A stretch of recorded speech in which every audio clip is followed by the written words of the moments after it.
Ny ministeran'ny varotra sy ny fanjofana no niany andehan'ny sandratra izay nanaraka fiofanana teo anivon'ny Institut national du commerce et de la concurrence na ny INCC tetsy 67 hectares nivoaka androany tokoa ireto mpiofana ireto tetsy amin'ny tranoben'ny varotra sy ny indostria Antaninarenina no nanatanterahana ny lanonana mifandraika amin'izay.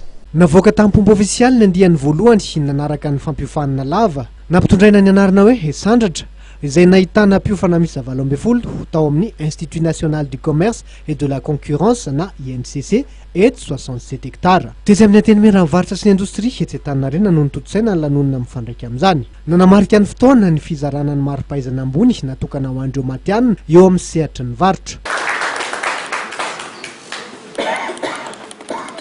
Eo ambany fiain'ny ministeran'ny varotra sy ny fanjifana ny INCC araka izany tonga nameme voninahitra ty lanonana famoahana andiana mpiofana ity ny ministra Andriamatoa Rapesala Henry izay nametraka ho zava-dehibe ny sehatry ny varotra. Satria nilazana fa matanjaka ny firenena iray dia satria mandeha tsara ny varotra ho aminy.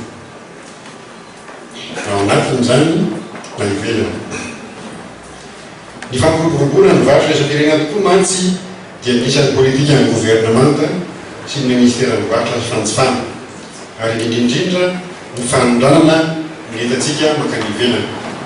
Mamokatra dia mamokatra Madagasikara anisan'ny tsara indrindra raha ohatra vokarintsika eto ny akora io koa ny vokatra efa voahodina kanefa dia mijanona eto Madagasikara ka mamono izy ireny.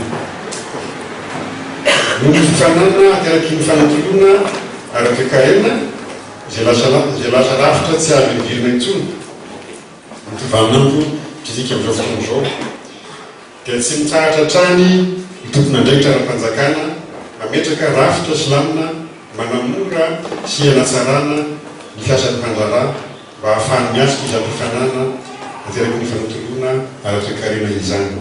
Araka ny nambarandramatoa Rasoavelona tale jeneralin'ny INCC kosa avy dia afaka miatrika ny sehatry ny asa ireo mpiofana navoaka amin'ny mahampandrarà eo amin'ny sehatry ny varotra azy ireo ary afaka mandray anjara fiaina amin'ny fampandrosoana ny firenena amin'ny alalan'ny fampiroboroboana ny sehatra ara-toekarena.